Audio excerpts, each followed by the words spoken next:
दोस्तों देखिए, कुछ चीजें ऐसी हैं जो हमारे देश में आज तक सही नहीं हुई। आज भी कोई मेहनती बच्चे को उसका हक नहीं मिल पा रहा है। यानी अगर कोई मेहनत करता है तो जिम्मेवारी बनती है कि उसे एक अच्छी जॉब मिल सके।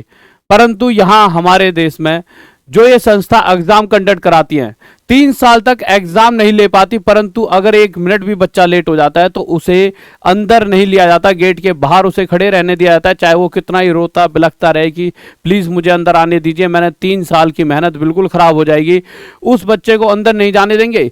परंतु और चीजें, ये जिन चीजों पे ध्यान देना चाहिए कि भाई पूरे ये जो यहाँ पे फर्जीवाड़ा चल रहा है, कभी कहीं 3 नकलची 5 6 नकलची, ये कहाँ से पेपर जुटा पाता है? कुछ तो इनके पास सिस्टम होगा। इन चीजों पे किसी का फोकस नहीं है ना, पहले से बंदोबस्त रखना चाहिए कि भाई कोई भी अंदर फ्रॉड ना हो जाए, अगर फ्रॉड होगा तो सख्त कार्रवाई होगी। इन चीजों पर कभी कोई मतलब कि मुद्दा ही नहीं है, इन चीजों पर कोई ध्यान नहीं दे रहा। ध्यान किस चीज पर है कि बच्चे को कम से कम बच्चा पास हो पाए, कैसे भी बच्चों को कैसे भी बाहर से ही रिजेक्ट कर दो। मतलब बच्चों को एग्जाम तक नहीं देने दिया जा रहा, छोटी छोटी गलतियों पे बार। अरे वो बच्चे से छोटी गलती हुई है एक फॉर्म में, अगर बच्चा गलती से उस समय 3 साल पहले शायद इतना लायक नहीं था, पर 3 साल में वो उस लायक बन चुका है कि हाँ वो एग्जाम पास कर सकता है। उस समय और अब में अंतर है। अगर कोई दिक्कत है तो उसके फॉर्म में सुधार करवाइए। आप चेक करो कि हाँ भाई ठीक है, इसका थंबनेल ये वो क्या कहते हैं, उसका आधार कार्ड वगैरह चेक करके जो भी, और कोशिश करो कि ज़्यादा से ज़्यादा बच्चों को सुविधा देके एग्जाम तक पहुंचाने की। ये इनका मकसद होना चाहिए, बच्चा एग्जाम में बैठ पाए। अभी कुछ दिन पहले 25 अगस्त को कोलकाता वाला मामला है, 4:30 बजे एग्जाम स्टार्ट होता है, 4:30 बजे आपका 4:30 बजे बच्चे अंदर घुसते हैं, 4:30 बज गए, 5 बज गए, 6 बज गए, 6:30 बज गए, पर एग्जाम स्टार्ट नहीं हुआ। आप सोचिए, आप डेस्क पर बैठे हो, आपको लग रहा है मैं पेपर देना स्टार्ट करूंगा, आधा घंटा बीता, दिल में धड़कनें बढ़ रही है, पसीने आ रहे हाथों में, ऐसे बीते बीते 2 घंटे बीत गए, 6:30 हो गए, परंतु टेक्निकल इशू सही नहीं हुआ। 6:30 बजे जाके कहीं एग्जाम स्टार्ट होता है। देखिए वो जो समय होता है ना, ये 2-1 घंटे का, इसमें ही बच्चा टूट लेता है। आधी से ज्यादा ताकत तो वहीं खत्म हो जाती है, क्योंकि देखिए सारा खेल क्या है, वो जो 1-2 घंटे की उसकी एनर्जी होती है, 2 घंटे तक एग्जाम स्टार्ट नहीं हुआ, फिर 6:30 बजे स्टार्ट होता है। फिर उसके बाद कहते हैं कि इतनी मेहनत करके क्या फायदा। भैया देखो, बच्चे ने मेहनत करी वो ठीक है, पर सामने वाली जो संस्था एग्जाम कंडक्ट करा रही है वो बच्चे के साथ न्याय कर पा रही है या नहीं कर पा रही। फर्जी बच्चे सिलेक्शन ले रहे हैं, मेहनती बच्चे बेचारे अंदर तक क्लास में नहीं जाने दे रहे, किसी भी कारणवश से उनको रिजेक्ट कर रहे हैं। कितने सारे मेरे स्टूडेंट है सर, हमारे तो माउस नहीं चल रहे थे, कंप्यूटर सही नहीं थे। अरे यार, इतना पैसा अगर ये बच्चों से फॉर्म भरवाते टाइम लिया था, उसकी ब्याज व्याज भी जोड़ो तो उनके लिए अच्छे अच्छे माउस सर्विस वगैरह तो करवा के रखते।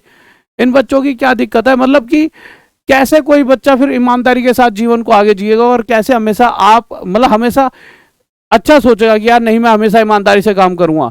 वो अंदर से कहीं ना कहीं तो वो होगा ना, गलत बन जाता है बच्चा। इतनी मेहनत के बाद भी उसे एग्जाम तक नहीं जाने दिया था, और कुछ फर्जी लोग हर रोज फर्जीवाड़ा कर रहे हैं, ना माउस चला ना कंप्यूटर ढंग से काम कर रहा। बच्चा वहां पेपर देगा कि माउस चलाना सीखे, गुरुजी हमें माउस खराब है। ये सारी सुविधाएं आपको पहले सोचनी चाहिए थी। आप तो जल्दबाजी में जब सिर्फ ये सोचो जल्दी से एग्जाम खत्म करा दे, एक मतलब कि बस संकट सा कटे। भैया ये फ्यूचर है देश के, ये ग्रुप डी तैयारी कर रहे हैं, इसका मतलब नहीं है इनमें दम नहीं है, ये दम इंस्पेक्टर लायक भी रखते हैं। पर अब क्या करा जाए, तब तक शायद इनकी ग्रेजुएशन नहीं हुई होगी, तो कर रहे हैं भाई तैयारी इसकी ग्रुप डी की, कल को ये इंस्पेक्टर बनते पाएंगे। परंतु आज अगर ये दुखी हो गए तो कल को इंस्पेक्टर बन के पूरा अपना 100% नहीं दे पाएंगे ना देश को। जब इनके साथ सही होगा तो ये पूरी तरह से साथ सही रहेंगे। तो मैं यही चाहता हूं कि हमें हर तरह से इन बच्चों के लिए अच्छे से अच्छा सोचना चाहिए, क्योंकि यार ये स्टूडेंट 3-3 साल मेहनत करके और इनको एक पल में आप जैसे, और मेरे को सबसे ज्यादा गुस्सा इन बंदों पर आता है जो ये फर्जीवाड़ा कर रहे हैं कि कानपुर, रुड़की और मथुरा में पकड़े गए 3 नकलची। और ये मुद्दा मुझे इन बच्चों पे गुस्सा आ रहा है कि बच्चे एग्जाम क्यों नहीं देने जा रहे। देखो ये मामला क्या है, इसको भी देख लेते हैं बच्चों।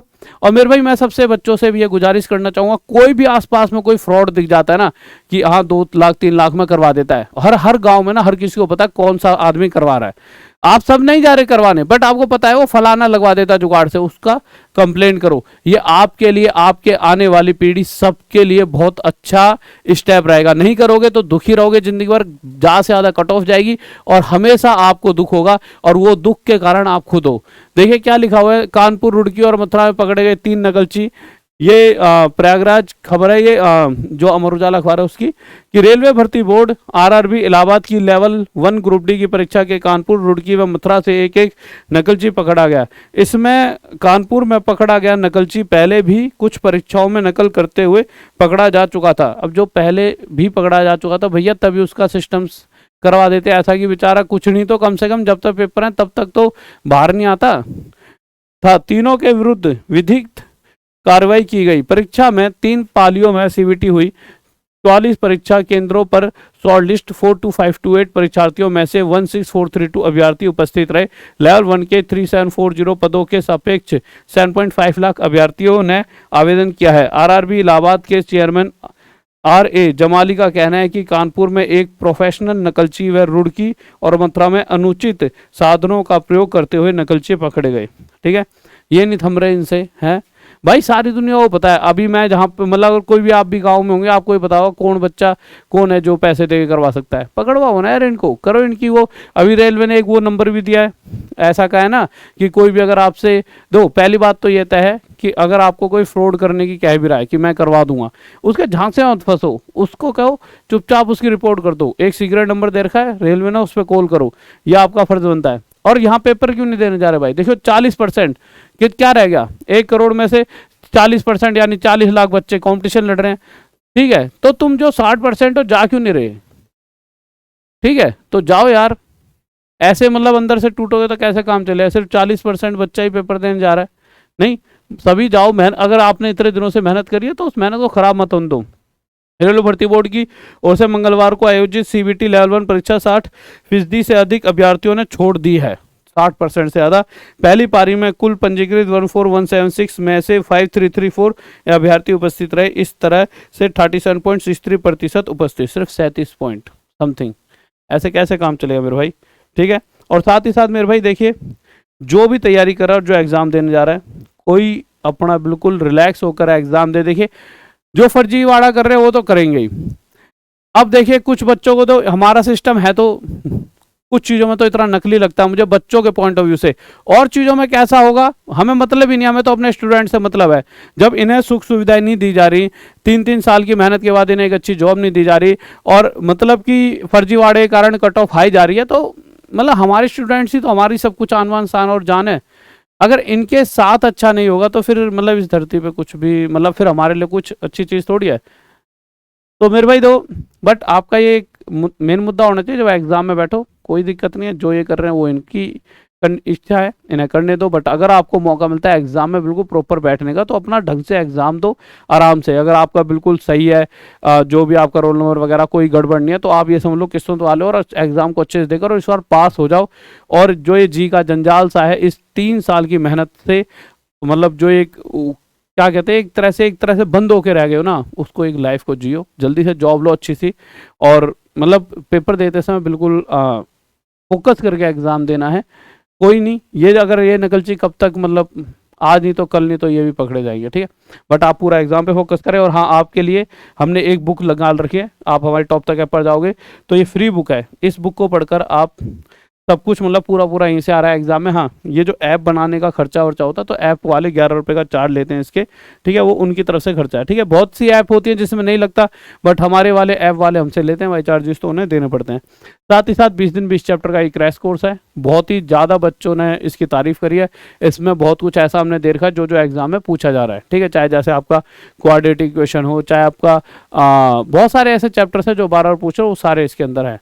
तो जाइए इसको लीजिए। और साथ ही साथ अगर आपको मैथ्स का बाप कोर्स की डेमो देखनी हो 30, तो 30 डेमो फ्री मिल रही है हमारे टॉप तक ऐप पर, तो जाइए। और मेरे भाई हमेशा सपोर्ट में आपके पास सपोर्ट, मुद्दा ये है कि यार की चीज़ें सुधर नहीं रही हैं, दुख होता है आपको, मतलब आप सपोर्ट किया, हम अपना खुद का सपोर्ट करें, क्योंकि कहीं ना कहीं स्टूडेंट और हम एक ही, तो आप पास होंगे तभी तो हमारा नाम होगा। हमारी भी 3 साल की मेहनत आपके साथ हमेशा है। अब वो 3 साल की मेहनत हम तभी तो बता पाएंगे जब आप अच्छी तरह से पास हो पाओगे। तो बस यही है कि पर आप मेहनत करते रहें, एग्ज़ाम देते रहें, कोई दिक्कत नहीं है, ये तो चीज़ें धीरे धीरे सुधरेंगी। और मैं तो बस यही कहूँगा कि सबसे पहले जो ही फर्जीवाड़ा करते हैं ना, उनको वो सजा दी जाए जो सख्त से सख्त, क्योंकि ये किसी भी बच्चे के साथ नहीं खेल रहे, उसके पूरे परिवार के साथ खेल रहे होते हैं, उसके परिवार के सपनों के साथ। और बहुत सारी चीज़ें होती हैं जो 3-1 साल की मेहनत भी टूट रही होती है, परिवार भी टूट जाता है, बहुत सारी चीज़ें टूटती हैं। तो सरकार प्लीज़ इस चीज़ पे ध्यान दे। ओके, बाय, लव यू, जय हिंद, जय भारत। फिर मिलते हैं आज रात 9 बजे।